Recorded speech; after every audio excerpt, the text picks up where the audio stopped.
Inscreva-se no novo canal da Igreja Aliança do Calvário no YouTube. Ricos conteúdos, aulas de EBD, exposições bíblicas e práticas das confissões históricas batistas, curso de Teologia Confessional Batista Reformado. Igreja Aliança do Calvário, novo canal no YouTube. Inscreva-se. Bom dia. Vamos começar a aula, então vamos fazer uma oração. Senhor, te agradecemos por essa manhã e pela bondade que o Senhor nos deu, de termos passado talvez uma noite quente, uma noite protegida desse frio todo. Muito obrigado, Deus, pelo seu cuidado por nós. Agradecemos, Deus, porque o Senhor tem sido misericordioso e protetor com as nossas vidas e com as nossas famílias. E oramos, Deus, nessa manhã, para que o Senhor proteja a nossa mente com a sua palavra também. Que o Senhor abrigue e que o Senhor aqueça na nossa mente e no nosso coração as verdades da tua Escritura. Que o Senhor nos ensine de acordo com elas e que nós sejamos guiados, sejamos homens e mulheres ensinados pela sua verdade, que vivem para o Senhor, em nome de Jesus. Amém. Essa aula é a aula de número 22. Nós estamos estudando o primeiro tema, da nossa confissão de fé de New Hampshire, das Escrituras. Essa é a última aula. Essa é a última aula sobre esse tema, sobre as Escrituras. E hoje nós vamos estudar a regra de ouro da interpretação bíblica. Na verdade, elas são duas regras. A analogia da fé e a Escritura interpreta a Escritura. Uma é consequência da outra. Uma está ligada com a outra. E essa é a regra que a nossa outra confissão de fé, a Confissão de Fé Batista, de 1689, ela coloca, olha, quando os crentes forem interpretar a Bíblia, quando vocês quiserem saber o significado daquilo que vocês leram, é um texto difícil, é um texto complicado, como é que vocês fazem para descobrir o significado daquilo? Onde vocês vão para retirar a interpretação daquele texto? É isso que nós vamos aprender hoje. E uma regra tão simples, uma regra tão básica, e uma regra que nós temos visto funcionar há muitos séculos já, dentro da igreja, dentro do povo de Deus. Quando nós nos afastamos dessa regra, os problemas começam a aparecer. Quando a gente começa a se afastar e a procurar fora da Escritura a maneira de interpretar aquilo que está dentro da Escritura, o problema começa a aparecer. Mas quando nós ficamos dentro da cerca, quando nós ficamos dentro do curral da própria Escritura, e a própria Bíblia sendo capaz de explicar ela mesma, textos mais claros, explicando textos mais difíceis, textos mais complicados, textos do Novo Testamento, trazendo uma interpretação mais abrangente do Antigo Testamento, fica bem mais fácil. Fica bem mais simples e nós não corremos o risco de sermos enganados, de sermos iludidos na interpretação. Então abre comigo lá em Romanos 15:4, porque esse princípio ele é bíblico. A maneira de usar esse princípio, ela foi estabelecida nas Escrituras e eu quero mostrar isso para você. Romanos capítulo 15, o versículo 4, ele diz assim: pois tudo quanto outrora foi escrito para o nosso ensino foi escrito, a fim de que, pela paciência e pela consolação das Escrituras, tenhamos esperança. O apóstolo Paulo, ele deixa bem claro aqui nesse texto de Romanos, que tudo aquilo que antigamente, quando ele usa a palavra outrora é um tempo muito antigo, faz muito tempo, lá nos antigamente. Quando ele diz outrora foi escrito, ele está dizendo o seguinte: olha, tudo que foi escrito no Antigo Testamento, pelos profetas, teve um propósito, teve um alvo, não foi escrito à toa. Aquilo ali não está previsto à toa. Para que aquilo ali foi escrito? Foi para o nosso ensino. Então, o Paulo está revelando uma verdade aqui profundíssima de Deus. Quando Deus ordenou, presta atenção nisso, quando Deus ordenou que Isaías escrevesse o que ele escreveu, Miqueias, Naum, Sofonias, Moisés, quando cada um desses escritores do Antigo Testamento escreveu, na mente de Deus, ele tinha como destinatário o apóstolo Pedro, João, ele tinha como destinatário Maria, ele tinha como destinatário cada um dos santos do Novo Testamento, e mais, ele tinha o Paulo como destinatário. Ele tinha cada um de vocês como destinatários. Então Deus, quando Ele ordenou que a Escritura fosse escrita, Ele mirou pessoas que Ele já conhecia desde antes da fundação do mundo, e que essas palavras, com a devida ativação do Espírito Santo e com a obra regeneradora dEle no coração daqueles que deveriam crer, essas palavras fariam sentido. Gente, isso aqui é uma verdade maravilhosa.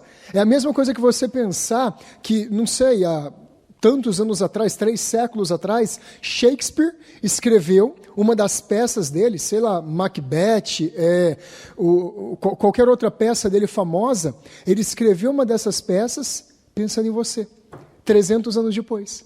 Só que não foi Shakespeare, foram os profetas de Deus que não podem falhar, as profecias que não podem errar, e elas foram escritas tendo você como alvo. Olha o texto. Foi escrito para o nosso ensino. Para o nosso ensino foi escrito. Para quê?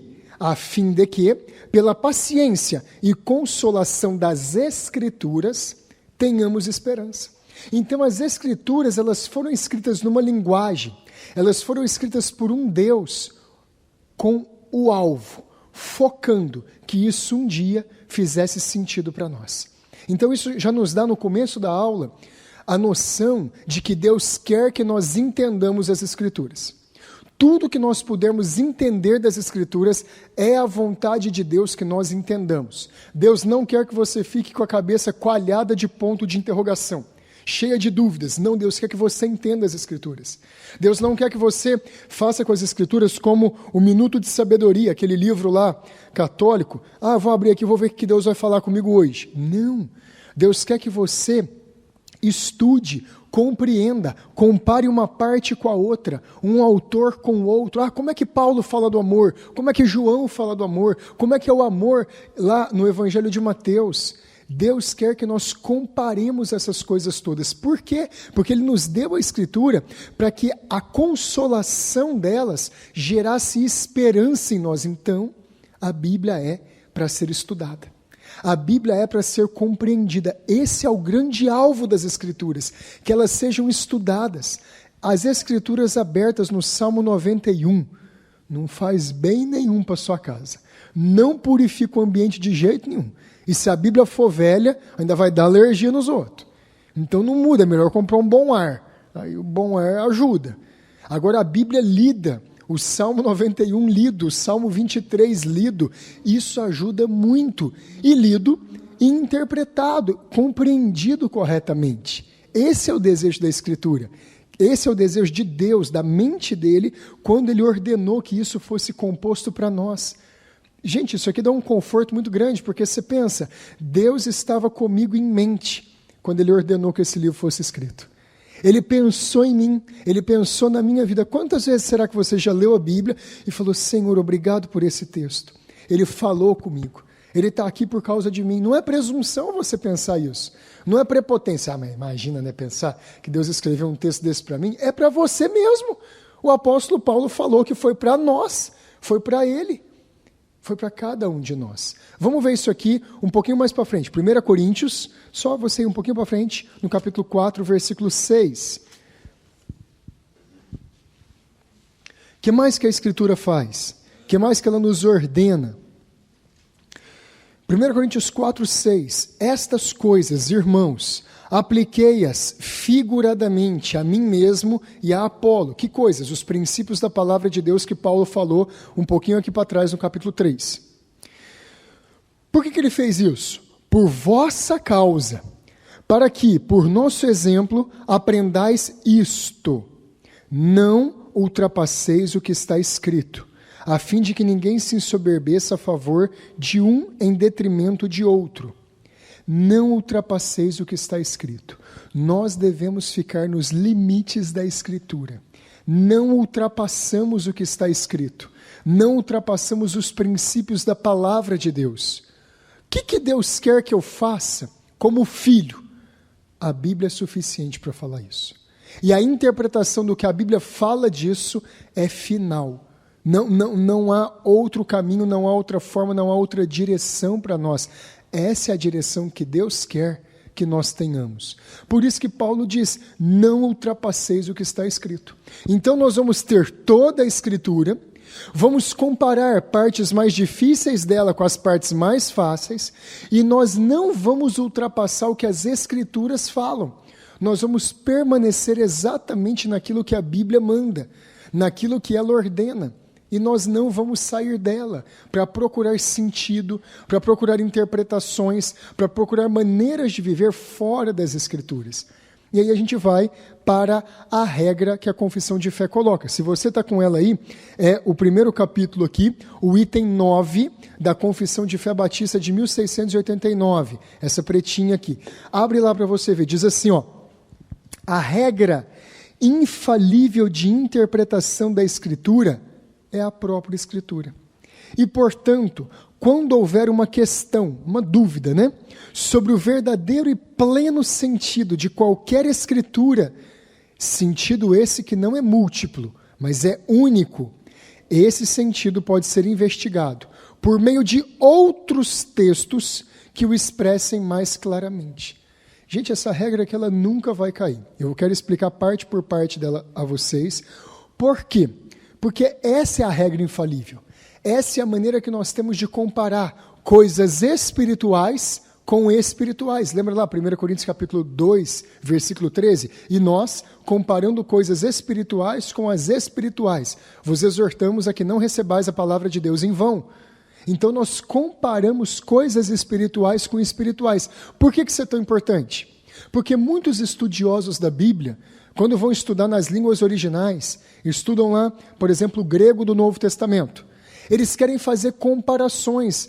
Como é que é o grego do Novo Testamento com os escritos de Heródoto, foi um historiador grego, com os escritos de Homero, que escreveu Ilíada, Odisseia, também foi um historiador grego.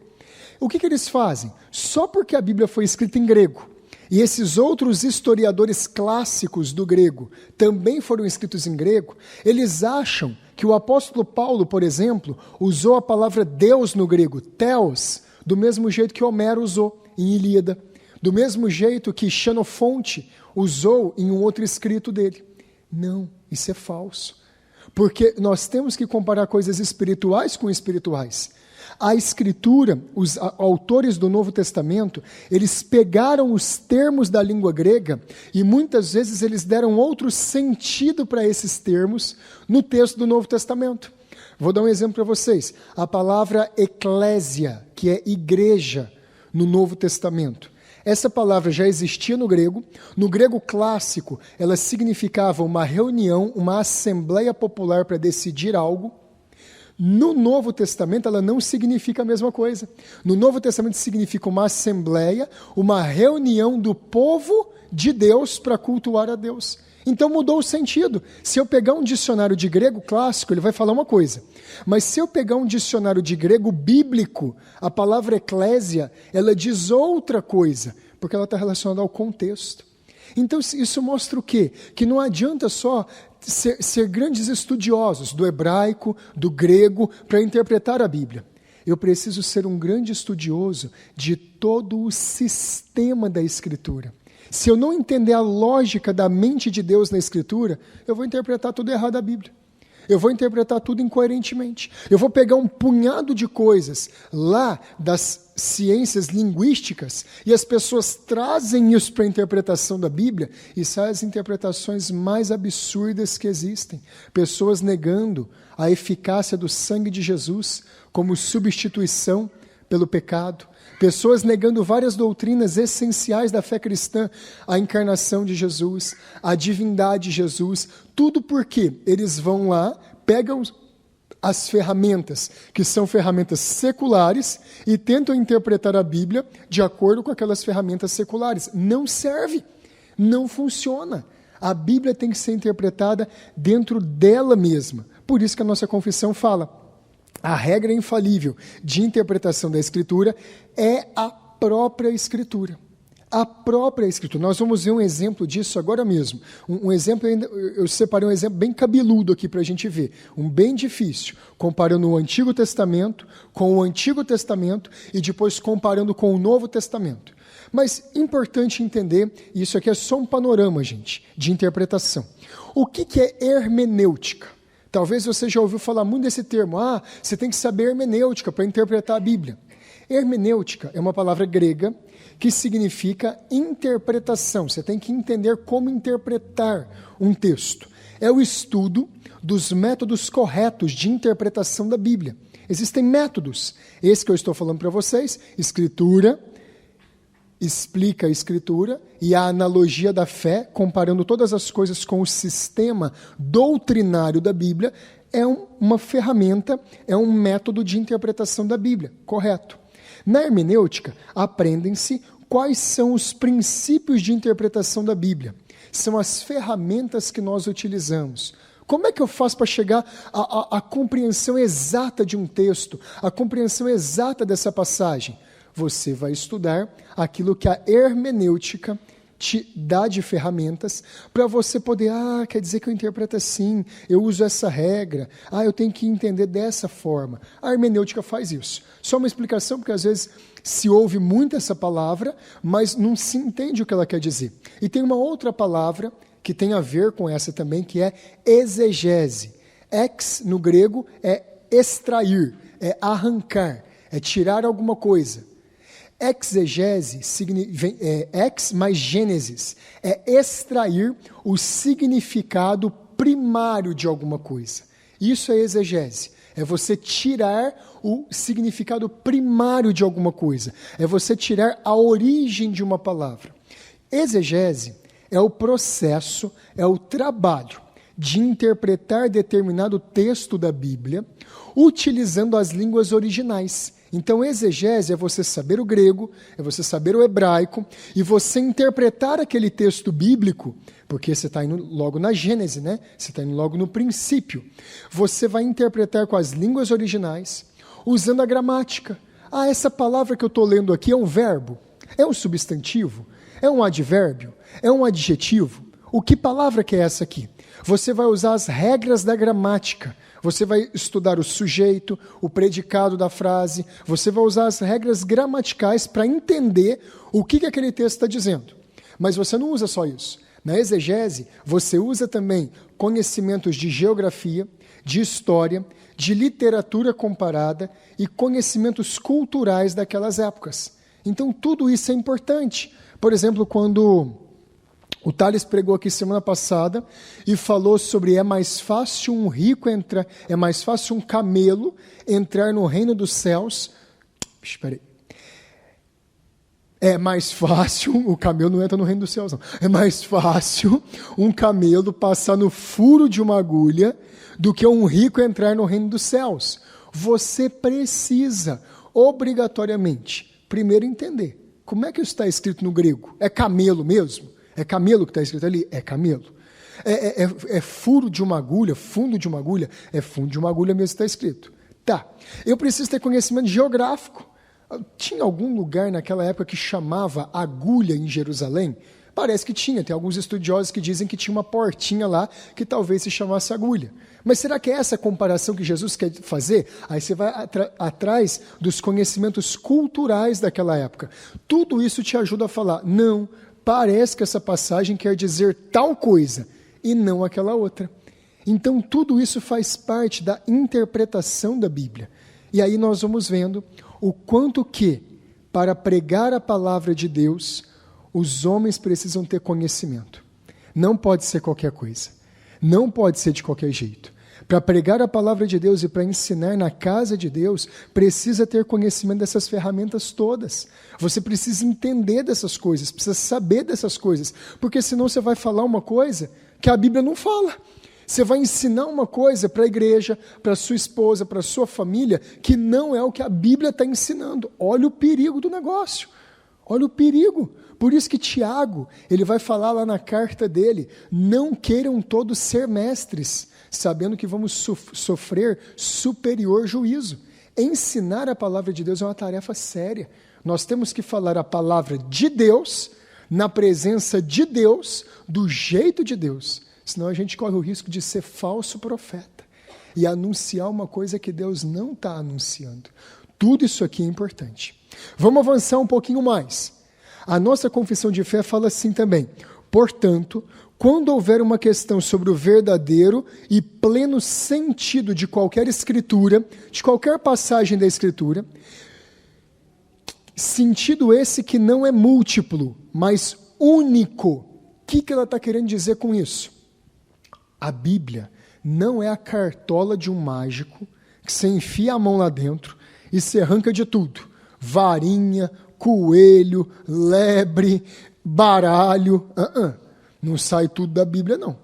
O sentido de cada passagem da Bíblia é único.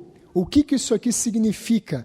Ele não tem alteração. Se você for interpretar João 3,16, porque Deus amou o mundo de tal maneira que deu seu único Filho, para que todo aquele que nele crê não pereça, mas tenha a vida eterna, o Mário tem que ler esse texto, de acordo com essas regras, interpretar a mesma coisa que o Caio, a mesma coisa que o Zé Moreno, a mesma coisa que o Baez. Tem que interpretar exatamente a mesma coisa, porque o sentido desse texto é um só.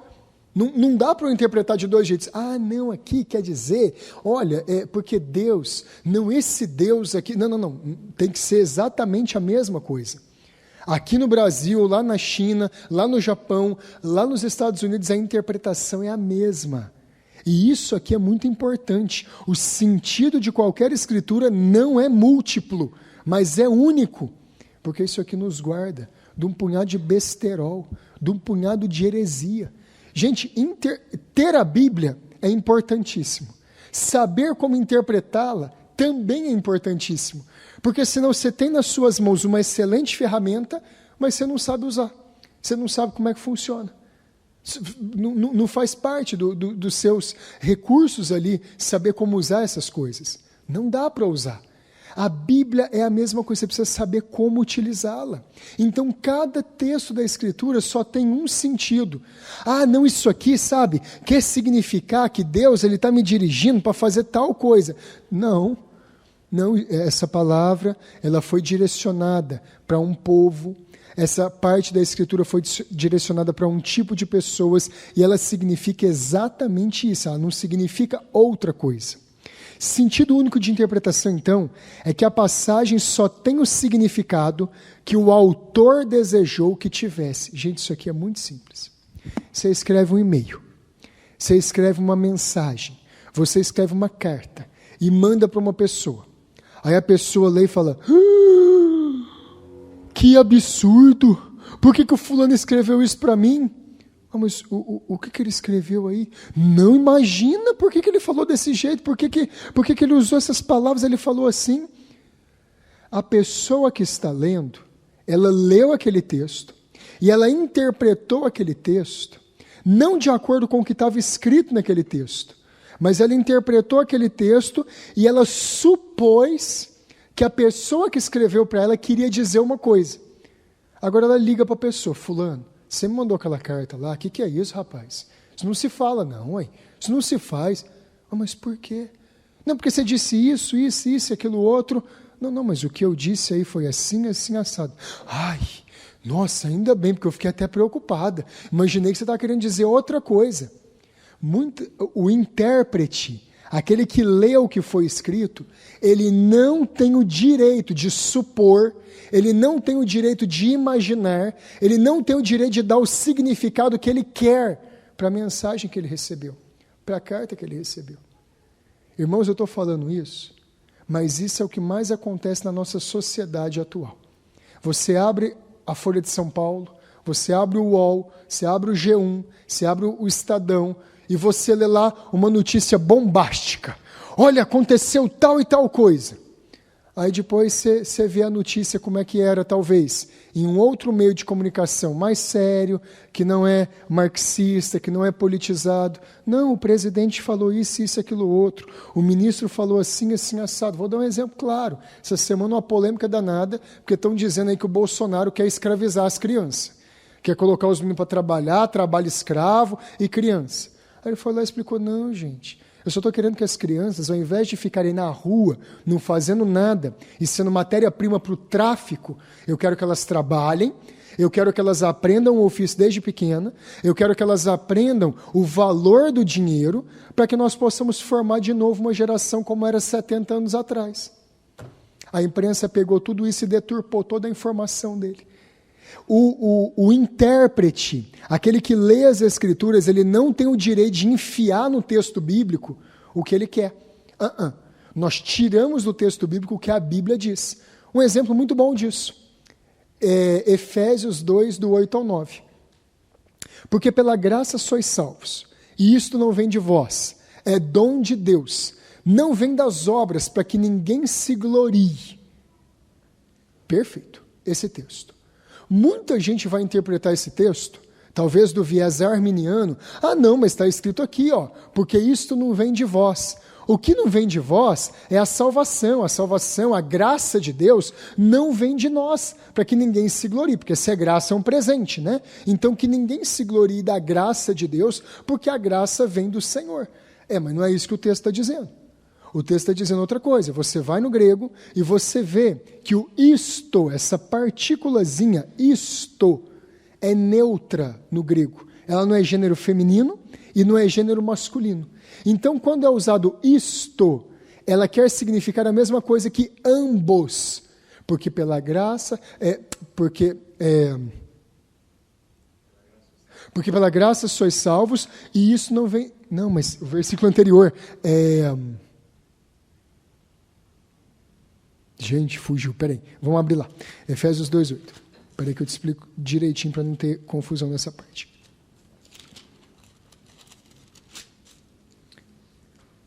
Porque pela graça sois salvos mediante, é o mediante que eu tinha esquecido. Porque pela graça sois salvos mediante a fé. E isto não vem de vós, é dom de Deus. O isto aqui dessa frase, ele está se referindo às duas coisas. Ele está se referindo que a salvação, está falando da salvação, né? Pela graça sois salvos. Acontece a salvação. Isto não vem de vós. No grego, esse isto, ele significa tanto a fé quanto a graça que vem de Deus. Então a fé é um dom de Deus, então salvação não é pelo mérito da fé que alguém tem, mas é pela fé que recebeu de Deus, e a graça também é um dom de Deus que veio do Senhor. Quando eu leio esse texto aqui, e eu interpreto ele de acordo com o sentido original do texto, com o resto das outras escrituras. Tem outros textos na escritura que fala que a salvação é dom de Deus? Tem. Jonas 2,9 fala, a salvação vem do Senhor. Opa, está bem claro ali, Antigo Testamento. Isaías fala também que a salvação vem do Senhor. Fala, Israel, eu não escolhi vocês, ainda usa a palavra eleição. Eu não escolhi vocês porque vocês eram maiores do que os outros povos, mas eu vos escolhi porque vos amei. Então Deus escolheu com base no amor dele, na vontade livre dele. Você pega outros textos da Escritura, você compara com esse texto, você compara com a gramática do texto. O isto se refere à fé e à graça de Deus. Você tem a interpretação correta da passagem. Então, um texto, ele só tem o sentido que o autor desejou que ele tivesse. Eu não posso pegar Apocalipse e enfiar ali em Apocalipse que a marca da besta é um biochip. O autor não falou que é um biochip.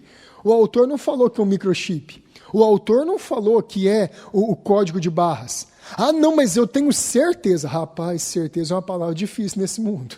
Certeza é uma palavra complicada. Não, eu tenho certeza que é tal coisa. É mesmo? Calma. Nós não podemos colocar ali dentro aquilo que parece certo.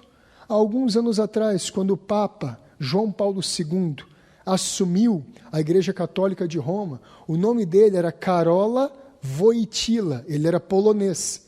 Você pega o nome dele, Karola Wojtyła, e você soma em algarismo romano o que o nome dele, a correspondência numeral do nome dele, e dá 666. Um punhado de gente saiu falando que o homem era o anticristo. Acredito que ele seja um dos tipos do anticristo. Um governo como o do anticristo, mentiroso, falso. Ele não ensinou nada da palavra de Deus, mas ele não é o anticristo escatológico. Mas tem muita gente que pega essas coisas. Não, eu tenho certeza que a interpretação é essa. Não. Eu só posso interpretar a palavra de Deus de acordo com aquilo que o autor quis que significasse. Então vocês têm que estar muito, muito atentos para isso. O que Paulo quis dizer nesse texto? Para quem que Paulo estava escrevendo? Ele escreveu, por exemplo, aqui a carta aos Efésios. Onde que Paulo estava quando ele escreveu Efésios? Quais que eram os destinatários? Efésios, uma igreja que fica na Grécia, em Éfeso. O que aquela igreja estava passando? Eu lembro de Atos dos Apóstolos, que foi uma igreja muito perseguida. Lá tinha o templo de Diana. Eles perseguiram Paulo, mandaram Paulo embora da cidade, quase mataram ele. Bateram em Jason. Tudo isso Atos fala. Então, estou entendendo o contexto ali. Quais que eram os alvos do apóstolo Paulo ao escrever Efésios? Tudo isso é importante porque você vai entender o sentido que o apóstolo Paulo quis que tivesse aquela passagem. Senão você vai colocar um punhado de coisa dentro da Bíblia, que não é o que ela está dizendo. E o sentido disso que foi escrito é único. Não pode ser vários, não pode ser vários sentidos do mesmo texto. Não podemos colocar nossas intenções ou vontades dentro do texto. E é isso que muitas pessoas fazem, desonestamente, ao interpretar a Bíblia. Não, essa passagem aqui quer dizer tal coisa. Existe uma nova modalidade de interpretação aí dos escritos do apóstolo Paulo. Chama Nova Perspectiva sobre Paulo. A maioria das coisas que está escrito novo na frente, gente, vocês saem correndo. Sai correndo da maioria das coisas que está escrito novo. A nova perspectiva sobre Paulo é uma nova maneira de interpretar o apóstolo Paulo e de ver que, na verdade, o apóstolo Paulo, ele não estava falando contra os judeus, contra os fariseus, ele não estava repreendendo a falta de fé deles na palavra do Senhor Jesus. A nova perspectiva de Paulo, ela defende que tudo que o apóstolo Paulo escreveu, ele estava só explicando um pouco mais para os judeus, mas os judeus já tinham a fé verdadeira. E a fé dos judeus, ela não era tão diferente assim do cristianismo que Jesus anunciou. Essa interpretação é perigosíssima. Essa interpretação, ela pode parecer parecida com a nossa no começo.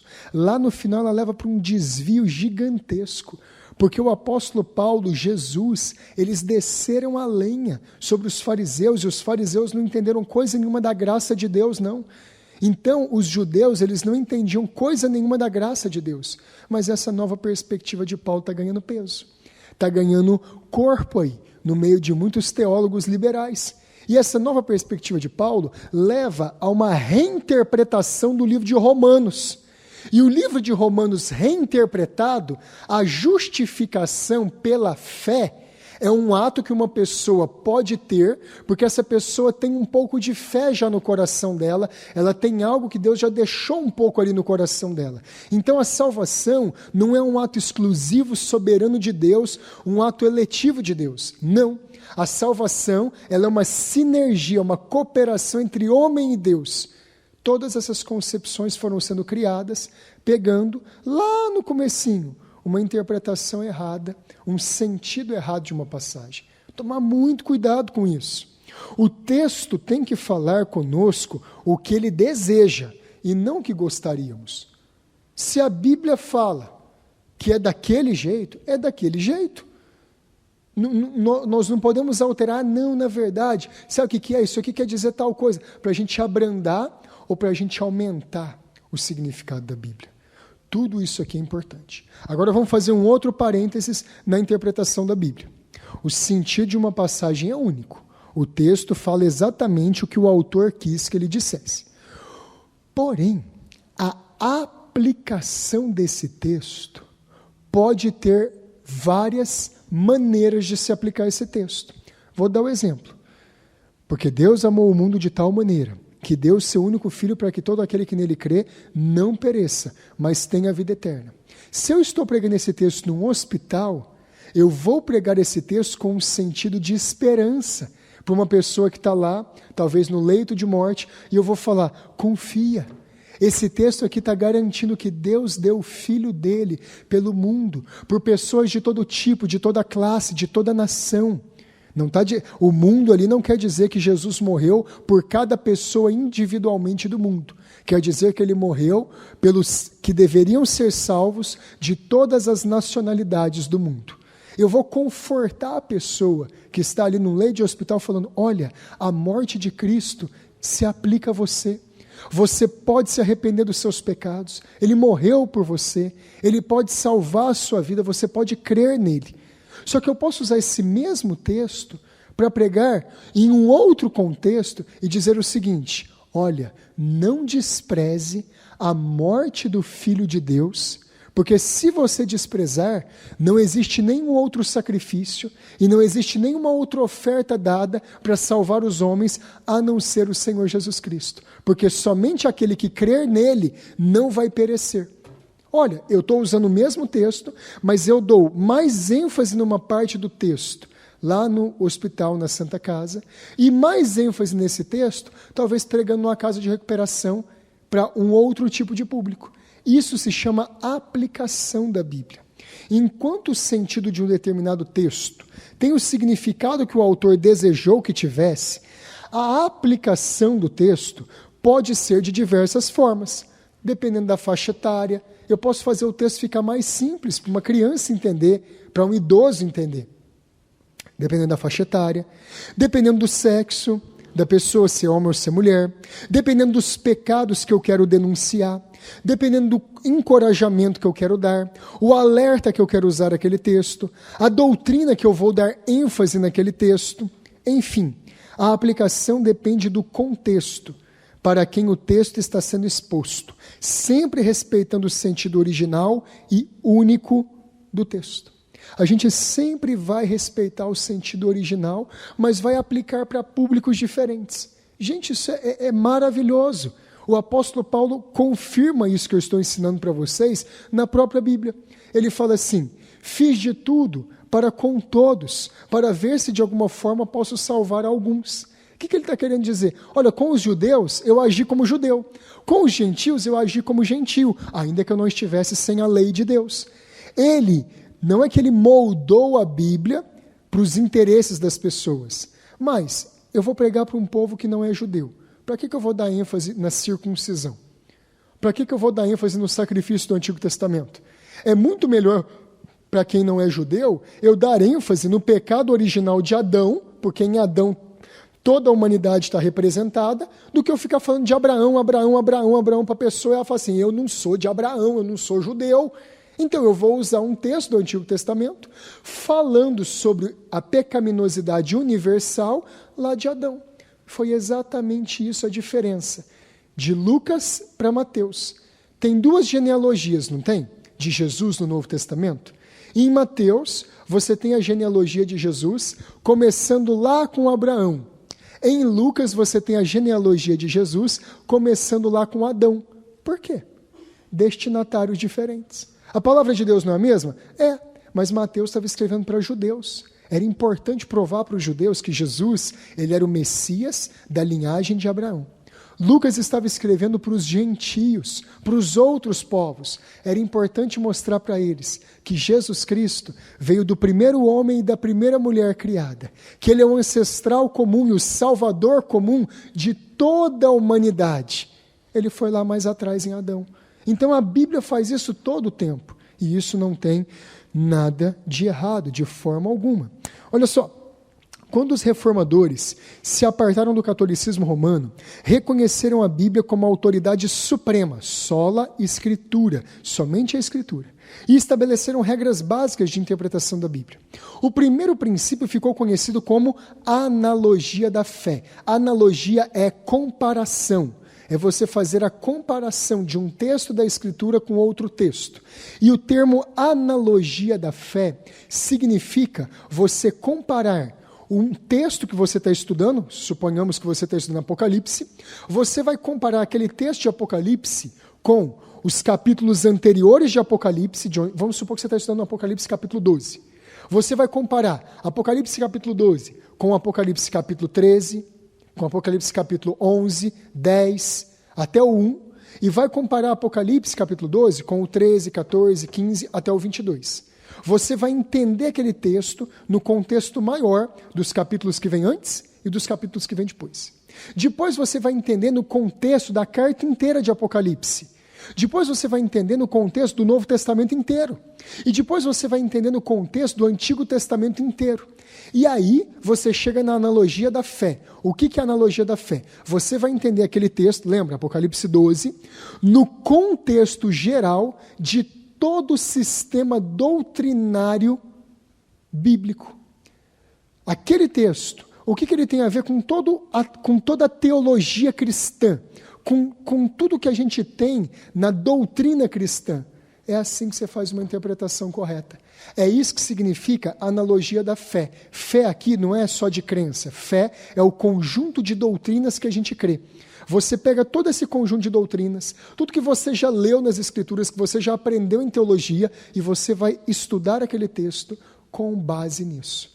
É um sistema de interpretação muito mais profundo, muito mais harmônico, e que você vai ter muito menos chance de errar, muito menos chance de fazer uma interpretação equivocada. Nenhuma passagem das Escrituras pode ser interpretada de maneira que o significado alcançado seja conflitante com o ensino claramente exposto pela Bíblia em outras passagens. R.C. Sproul disse isso. Nós não podemos... mas João fala uma coisa e Tiago fala outra. O apóstolo Paulo fala que a salvação é por fé apenas, por graça apenas, e Tiago fala que não tem jeito de eu mostrar minha fé se eu não tiver obras.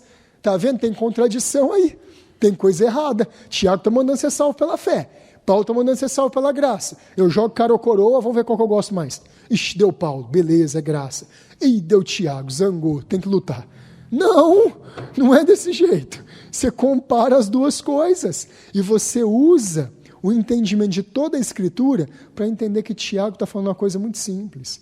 Ele está falando que a fé verdadeira jamais pode ser manifestada sem obras verdadeiras de piedade. Tiago não está falando que a gente é salvo pelas obras. Ele está falando que as obras são uma evidência que nos dão segurança da nossa salvação. É só isso. Quando você interpreta corretamente, esse sentido vem. Essa regra da analogia da fé estabelece a confiança de que a Bíblia não contradiz a si mesma. Gente, a Bíblia não tem contradição. Quando você for estudar a Bíblia, você tem que entender. O Antigo Testamento não está brigando com o Novo Testamento.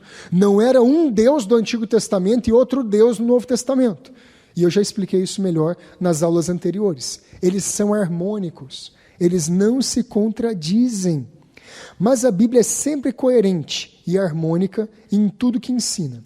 Assim, se um versículo pode ser interpretado de duas maneiras, porém, uma dessas maneiras contradiz o restante da Bíblia, a outra está em harmonia com o ensino total da Bíblia, a interpretação que se choca com o restante da Bíblia deve ser descartada. Eu posso interpretar um texto de duas maneiras. Se eu interpretar de uma maneira, o restante da Bíblia tem que ser descartado. Se eu interpretar da segunda maneira, o restante da Bíblia fica harmônico e dá certo. Qual que você vai preferir? Aquele que mantém a harmonia da Bíblia. Aquele que mantém a harmonia das Escrituras. A Escritura nunca se contradiz. Vamos ver um exemplo claro disso aqui no Antigo Testamento. E um texto que muitas vezes dá problema. Êxodo 20, versículo 13. 10 mandamentos. Êxodo 20, 13.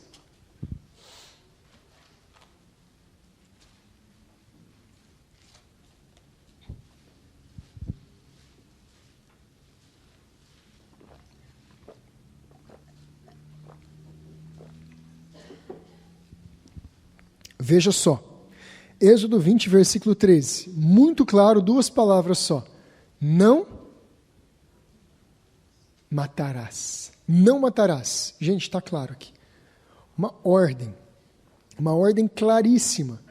É o segundo mandamento com relação ao nosso próximo. O primeiro mandamento com relação ao nosso próximo é amar pai e mãe.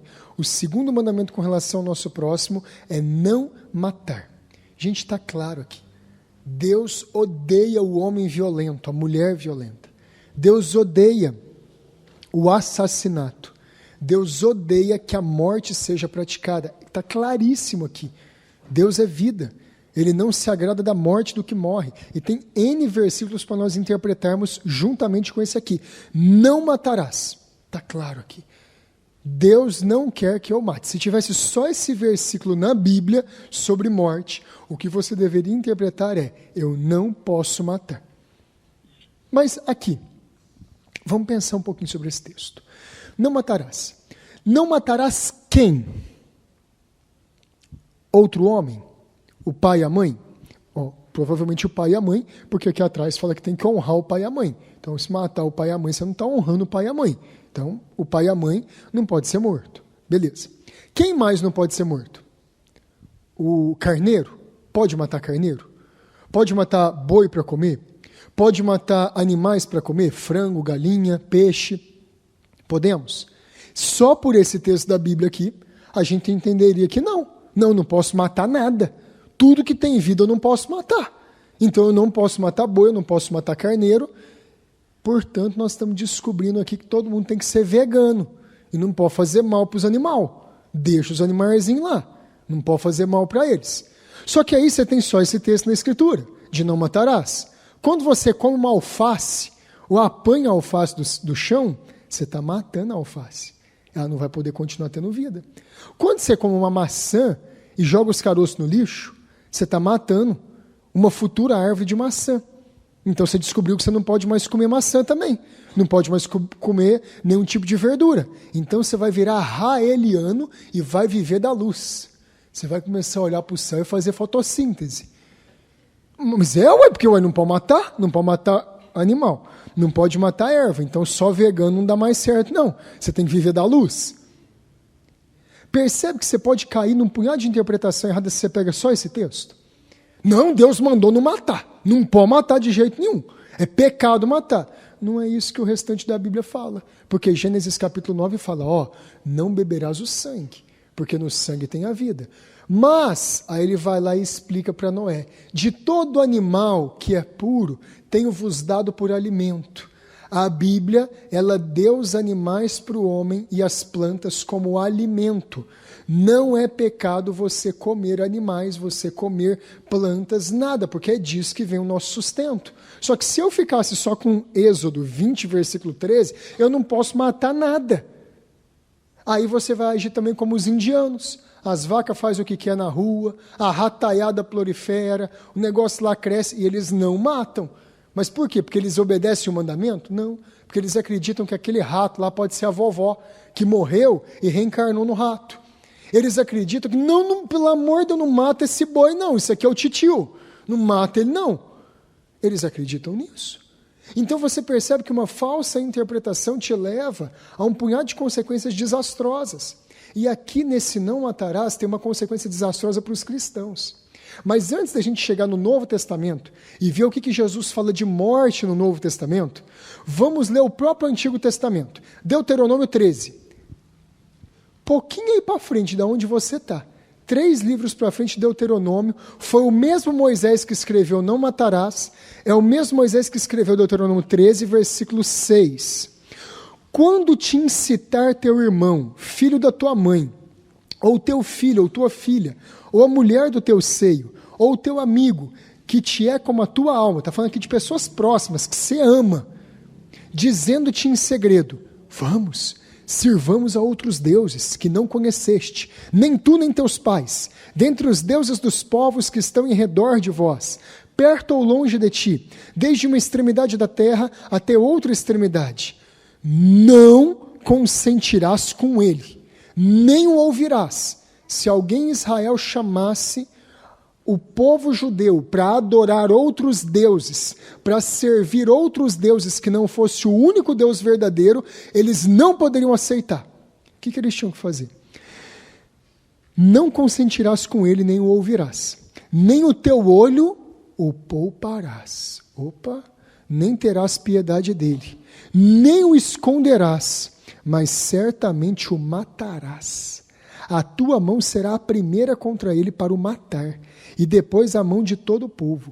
O apedrejarás até que morra, porque procurou apartar do Senhor teu Deus, que te tirou da terra do Egito, da casa da servidão. Pastor, como assim? Os 10 mandamentos, eles são os mais importantes. É verdade. E Êxodo está falando aqui que se alguém quiser me levar para adorar outros deuses, eu devo matá-lo. no Antigo Testamento deveria fazer assim. Pastor, está vendo por que a gente não pode acreditar na Bíblia? Ela fala uma coisa uma hora e depois fala outra. Não, a Bíblia não fez nada disso. A Bíblia não está falando duas coisas diferentes aqui. Nós é que muitas vezes não interpretamos o que a Bíblia está dizendo. Quando Deus falou não matarás, é uma sentença só e são 10 mandamentos que Deus deu ali. Não matar, não matar, não matar. Está bem escrito ali. Perfeito. Quando Deus vai explicar que existem algumas exceções à regra de não matar, é o que a gente tem que entender. O nosso Código Penal, ele também fala que a pena, que se você matar alguém, existe uma pena de tantos anos a tantos anos. Matar alguém, pena de tanto tempo a tanto tempo. Só que existem excludentes de ilicitude, existem excludentes quando matar uma pessoa pode ser legítimo. Em que casos? Na lei brasileira, legítima defesa para proteger a sua vida. Em que casos? Legítima defesa de terceiros para proteger sua esposa, seus filhos, o vizinho. Você pode matar outra pessoa. Eu estou falando segundo a lei brasileira. Existem casos de necessidade. Você está num barco, só cabe 3 pessoas, tem outras 4 pessoas se afogando, elas estão puxando o barco, elas vão matar você e as outras pessoas, isso chama estado de necessidade. Você pode deixar essas pessoas se afogar, que você não vai ser culpado de omissão de socorro. Legítimo. Que é difícil, mas é legítimo. A lei brasileira fala que isso é legítimo.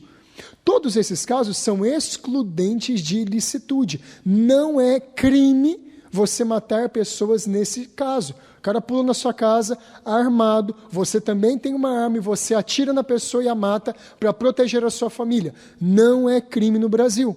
Perfeito. Há 16 anos atrás, o governo do PT e o FHC começou a transformar tudo isso em crime. Hoje é o que o novo governo está querendo reverter, para que isso seja válido de novo. Isso eu estou falando de acordo com a lei penal brasileira. Agora vamos para a Bíblia. Deus falou para não matar, mas em Deuteronômio, a lei de Deus está falando que tem um caso que eu posso matar. Se alguém quiser me levar para a idolatria, não é só eu posso, eu devo matar. O texto bíblico está assim, o teu olho não o poupará, não terás piedade dele, nem o esconderás. Eu tenho que matar aquela pessoa. Estou falando do Antigo Testamento. Tinha que matar aquela pessoa para tirar o mal do meio de Israel e para a idolatria não tomar conta do povo de Israel. A pena de morte era perfeitamente válida no Antigo Testamento. E você quer mais? Quem estabeleceu a pena de morte foi Deus. Imagina que, meu Deus, ia querer a morte. É Ele que mata as pessoas. Não existe um bicho preto de capuz que tem uma foice na mão. Eu sou a morte, eu vim buscar. Não, quem mata as pessoas é Deus. Deus é o carrasco, o juiz de toda a humanidade corrupta. Então Deus estabeleceu a pena de morte no Antigo Testamento. E nesse caso aqui, não está errado matar. Nesse caso aqui, não é incorreto matar, porque Deus estabeleceu que esse tipo de morte é uma morte justa, é uma morte correta, é uma pena, é uma condenação correta. Então, pastor, não estou entendendo nada. Como é que eu harmonizo os 2 mandamentos? Não matarás no decálogo, nos 10 mandamentos, significa não tirar a vida de alguém por motivo vão, fútil, torpe, de maneira criminosa. Não matarás lá significa não assassinar. Eu vou fazer um plano, eu vou matar o Igor. Eu não gosto do Igor, eu vou matar esse moleque. Não, isso é pecado. Está errado fazer isso. Porém, a ordem dada para matar de Deuteronômio é justa, porque foi dada por Deus como pena para aquele que tentasse introduzir a idolatria no Estado de Israel. Nesse caso, matar era correto e o que deveria ser feito. A Bíblia pode abrir exceções. Ela pode abrir algumas exceções quando matar é justo, é a coisa correta a se fazer. Agora a pergunta, e hoje, no Novo Testamento? Como é que funciona isso? A norma permanece de que forma? Irmãos, eu posso afirmar para vocês que hoje no Novo Testamento a norma permanece exatamente igual. Não é pecado matar, nesses casos de proteção da própria vida, nos casos de proteção da vida da sua família, nos casos de proteção da vida de inocentes, de desfavorecidos, não é incorreto matar. Pastor, você está ficando doido, pastor. Está ficando louco, você está subindo para a cabeça do povo agora. Agora o negócio é a lei. Não, eu não estou ficando doido, não. E nós vamos ver textos da Escritura, no Novo Testamento, mostrando isso. Abre lá em Mateus 26, versículo 51. Vamos para a Escritura. Pastor, quer dizer, então, que para defender a vida, no Novo Testamento não é pecado matar? Mas o Novo Testamento manda não matar, mas amar o inimigo? Tem contradição, então. Está errado. Não está errado. Vamos lá, Mateus 26, 51. E eis que um dos que estavam com Jesus, estendendo a mão, sacou da espada, e golpeando o servo do sumo sacerdote, cortou-lhe a orelha. Pedro só cortou a orelha do servo do sumo sacerdote porque ele errou a cabeça. Ele queria acertar a cabeça. Pode ter certeza, ele não mirou na orelha, não era bom de mira e falou assim, eu arranco a orelha desse danado. Não, ele queria arrancar a cabeça, mas ele errou. Vamos lá. Versículo 52. Então Jesus lhe disse, embainha a tua espada, Pedro, pois todos os que lançam mão da espada, a espada perecerão. Acaso não pensas que não posso rogar ao meu Pai, e Ele me mandaria neste momento mais de 12 legiões de anjos? Como, pois, se cumpririam as Escrituras, segundo as quais deve assim suceder? Os pacifistas, pacificador, é a bem-aventurança que Deus fala, bem-aventurados os pacificadores, serão chamados filhos de Deus. Deus ordena nós sermos pacificadores, nós buscarmos a paz, nós lutarmos pela paz. Mas nós não queremos a paz a qualquer custo. Nós não queremos a paz, de acordo com o Novo Testamento, a qualquer preço. Não, pela paz eu deixo tudo, leva minha esposa, leva meus bens, leva meus filhos, pela paz pode tudo. Não, isso daí é covardia, isso não é paz, isso é uma pessoa covarde, isso é um pacifista. Não é um pacificador. Um pacifista fala que você tem que ter uma resistência, como é que chama? Uma resistência pacífica. Não, eu vou resistir pacificamente. Esse não é o princípio bíblico, esse não é o princípio do Novo Testamento. A Bíblia não apoia o pacifismo. A Bíblia apoia que nós devemos ser pacificadores, mas não a todo custo, não ao preço da verdade. Não ao preço da palavra de Deus, não ao preço da obrigação que Deus deu aos homens de cuidar e proteger as suas famílias. A paz não é a qualquer custo. Existe uma frase em latim que fala, si vis pacem para bellum. Se você deseja a paz, prepare-se para a guerra. É esse o espírito da Escritura. Se você quer a paz da verdade de Deus, guerreie pela verdade. Mas pastor, então quer dizer que nós temos que andar armado por aí e matando todos os pagãos? Não é isso pagãos. Não é isso que a Bíblia está falando. Não é esse o ponto. Jesus, ele repreendeu Pedro. Vamos entender por quê. O que Jesus falou como repreensão para Pedro?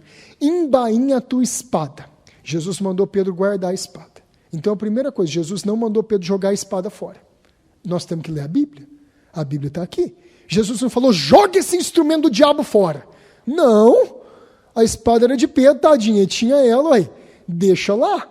Só que Pedro, você está usando a espada na hora errada. Jesus falou aqui, embainha, guarda, põe dentro da bainha da proteção, guarda a sua espada. Agora não é a hora de usar a espada, Pedro. Você está interpretando errado, Pedro, não é agora. Aí ele continua, pois todos os que lançam mão da espada, a espada morrerão. A interpretação desse texto aqui, às vezes ela é equivocada. Qualquer um que usar a espada vai morrer pela espada. Não é isso que esse texto está querendo dizer. Quando a Bíblia fala lançar mão, está querendo dizer de viver, de prevalecer. Aquela pessoa que faz a vontade dela prevalecer por causa da violência. Aquela pessoa que ganha discussão por causa da briga, porque põe um revólver em cima da mesa. Essa pessoa que vive pela violência, pelo amedrontamento, pelas ameaças contra as outras pessoas, ela tem uma grande chance de morrer de maneira violenta. Ela tem uma grande chance de morrer assassinada, morrer vítima da própria violência que ela propaga. Não é isso que Jesus... Então Jesus aqui está condenando uma pessoa que vive pela violência. Quem viver, se fizer prevalecer pela espada, deve morrer pela pena capital. É isso que Jesus está falando. Aquela pessoa violenta, ela deve ser condenada à morte. E é essa maneira dela ser parada, da maldade dela ser parada. O homem violento receberá o justo castigo, porém não é contra a defesa pessoal ou contra a defesa da sua família que esse texto aqui está escrito. Por que Jesus falou isso? Jesus não aceitou a espada de Pedro. Por quê? Porque Jesus deveria sofrer tudo o que estava determinado. Aquelas espadas que Jesus mandou os apóstolos levarem era para a proteção dos discípulos e não do Cordeiro de Deus. Ele deveria ser morto. Então o cristão precisa entender que existem alguns casos que ele vai ser mártir e ele vai morrer martirizado. Mas existem casos que ele vai tomar das ferramentas, das armas necessárias para defender a si mesmo e para defender a sua família e para defender os seus irmãos. Então isso aqui não é contra a palavra de Deus de jeito nenhum. O que Jesus estava explicando aqui, falando assim: Pedro, se eu quisesse ser livrado aqui dos romanos, era só eu pedir para Deus, vinha 12 legiões de anjos me proteger, Pedro. Fica tranquilo, você está fazendo errado. Agora não é hora de eu ser protegido, agora é hora de eu morrer, Pedro. Pedro entendeu a lição. Quando chegou lá no final da vida, e ele entendeu que era hora dele morrer e ser crucificado, Pedro foi crucificado e Pedro morreu. Mas enquanto não é a hora, o nosso dever é protegermos a nossa vida e protegermos a vida daqueles que estão ao nosso redor. Pastor, isso não faz sentido. Faz? Lucas 22, abre lá. Nós vamos ver o que aconteceu e qual foi a doutrina de Jesus antes de Pedro sacar a espada e cortar a orelha do servo do sumo sacerdote. Qual que foi a preleção de Jesus para os apóstolos? Lucas 22, 35.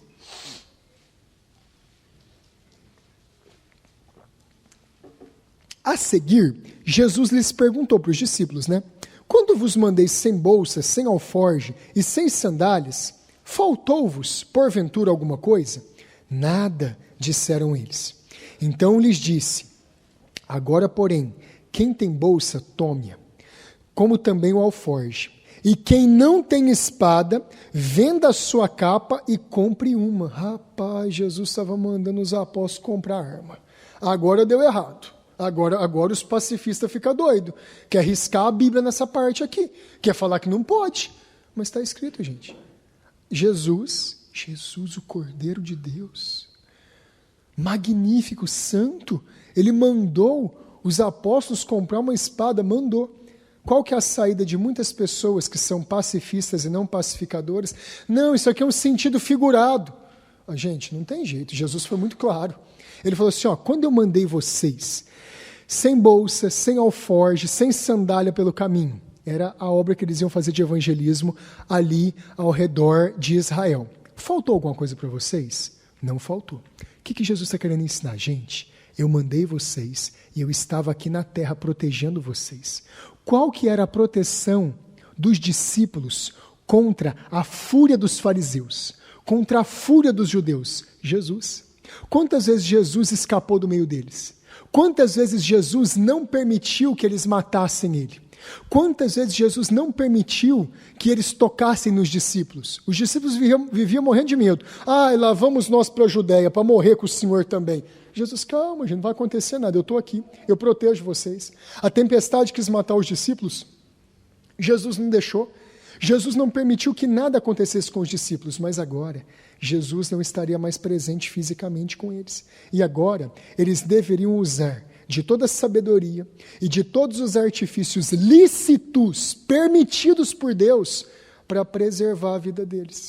Aí Jesus falou, agora leva a bolsa, meu filho. Agora leva a sandália. Agora não vai pregar sem preparação. É isso que Jesus está falando. E agora, quando vocês forem viajar nessas estradas perigosas aí do mundo romano, quem não tem espada, venda a sua capa. Troca a proteção contra o frio por uma arma para se proteger. Olha o sentido da passagem aqui. Olha o tanto que é profundo que Jesus está ensinando aqui. A espada seria necessária para a proteção. Continua. Pois vos digo que importa que se cumpra em mim o que está escrito. Ele foi contado com os malfeitores. Porque o que a mim se refere está sendo cumprido. Jesus ia ser morto pelos malfeitores. Então lhe disseram: Senhor, eis aqui 2 espadas. Respondeu-lhes: basta. Aí muita gente pacifista entende esse versículo também do jeito errado. Os discípulos foram lá, rapidinho, acharam as 2 espadas, e aí é como se Jesus fosse assim: basta, meu filho, basta disso, vocês não estão entendendo nada, eu não estou falando de espada, eu não estou falando de nada disso. Não é isso que o texto está dizendo. Basta aqui significa é suficiente. Porque eu não posso interpretar o versículo 38 em oposição ao versículo 36. No versículo 36, Jesus mandou: vende a capa. E hoje o dia está propício para dar esse exemplo, né? Vende aí sua blusa e vai lá fora. O tanto que está frio hoje aqui na Cidade Franca. Jesus falou: vende a sua capa e compra a espada. Aí 2 versículos para frente, Jesus fica bravo com os discípulos porque eles acharam 2 espadas.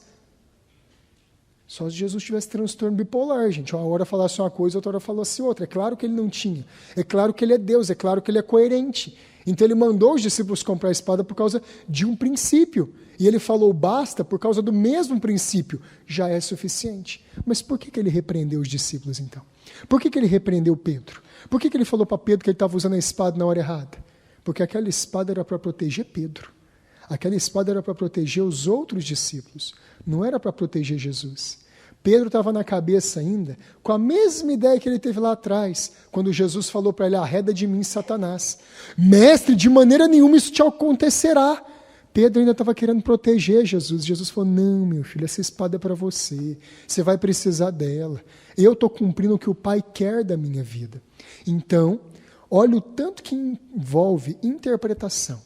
Você pegar o Antigo Testamento, o Decálogo, depois você pega Deuteronômio, depois você pega Mateus, você pega Lucas e você forma toda uma visão bíblica que Deus não é contra a legítima defesa.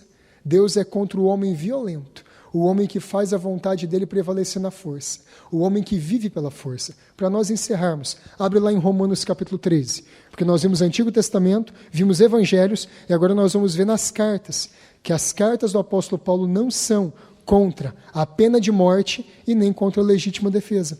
Romanos 13, versículo 1. Todo homem esteja sujeito às autoridades superiores, porque não há autoridade que não proceda de Deus, e as autoridades que existem foram por ele instituídas. De modo que aquele que se opõe a uma autoridade resiste à ordenação de Deus, e os que resistem trarão sobre si mesmos condenação. É justo ter condenação no mundo. Que tipo de condenação o apóstolo Paulo fala? Versículo 3. Porque os magistrados não são para temor quando se faz o bem, e sim quando se faz o mal. Então quer dizer que condenação é para quem faz o mal. E é bíblico a gente trazer condenação para quem faz o mal? Queres tu não temer a autoridade? Faz o bem e terás louvor dela, visto que a autoridade é ministro de Deus. Olha, a autoridade é ministro de Deus, Deus que estabeleceu. Para o teu bem. Então quer dizer que o julgamento, a pena é para o bem? Visto que a autoridade é ministro de Deus para o teu bem, entretanto, se fizeres o mal, teme, porque não é sem motivo que ela traz a espada, pois é ministro de Deus, vingador para castigar o que pratica o mal.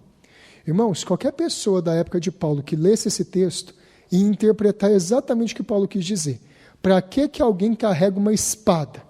Para julgar.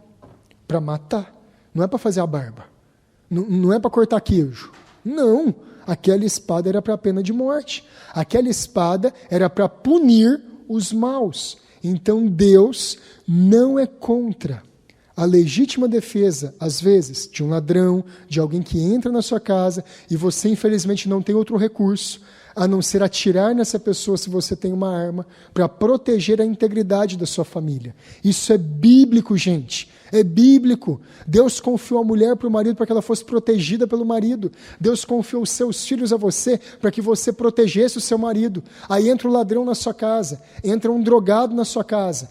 Ele quer zombar de você, roubar as suas coisas, violentar a sua esposa, machucar os seus filhos, e você, por uma interpretação errada da Bíblia, pacifista, não, mas eu não posso fazer nada, tadinho, sou ladrão, por favor, só não faz nada com a gente. Querido, estufa o peito e come esse homem. Tem que ser assim. É assim, gente. Nós temos que proteger. O homem foi colocado para proteger. O homem foi colocado para guardar a sua família.